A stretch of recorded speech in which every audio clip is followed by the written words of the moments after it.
ជំរាបសួរពុកម៉ែបងប្អូនថ្ងៃនេះនាងខ្ញុំសូមមកធ្វើការអាប់ដេតម៉ូដអត់ខ្យល់ទាំង5ម៉ូដដែលកំពុងពេញនិយមក្នុងការដេក័រហើយនៅពេលដែលរៀបរួចចេញទម្រង់ស្រស់ស្អាតមែនទែនមិនត្រឹមតែចេញទម្រង់ស្រស់ស្អាតទេថែមទាំងផ្ដល់នូវខ្យល់និងពន្លឺចេញចូលបានគ្រប់គ្រាន់ទៀតផងតោះយើងចូលមកមើលម៉ូដនីមួយៗទាំងអស់គ្នាចូលមកដល់លេខ02នេះវិញណាស្អាតប្រណិតទាន់សម័យមែនទែនជាពិសេសនៅពេលដេក័ររួចចេញទម្រង់បែបនេះចង់ដេក័រតែមួយម៉ូដក៏បានចង់ដេក័រលាយបែបនេះក៏បានស្អាតដូចគ្នាចូលមកដល់លេខ020នេះវិញណាស្អាតខ្លាំងណាស់មានម៉ានក៏អតិជនគាត់យកទាំងអស់ដែរគឺថាដេក័ររួចចេញទម្រង់បែបហ្នឹងហ្មងហើយនេះលេខ04ហើយអ្នកគេមិនស្រឡាញ់បើស្អាតយ៉ាងហ្នឹងដេក័ររួចចេញទម្រង់ស្អាតខ្លាំងមែនតើហ្មងចូលមកដល់លេខ023នេះវិញណាសាមញ្ញខ្លាំងមែនតើជាពិសេសដេក័រនៅតាមរបងផ្ទះបែបនេះគឺថា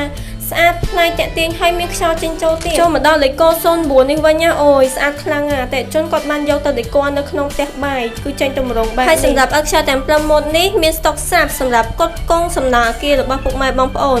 ធ្វើការកម្មងទិញភ្លាមខាងប្អូននឹងធ្វើការដឹកជញ្ជូនភ្លាមធ្វើការទំនាក់ទំនងទិញបានតាមរយៈលេខទូរស័ព្ទនិង Telegram សូមអរគុណសូមជម្រាបលា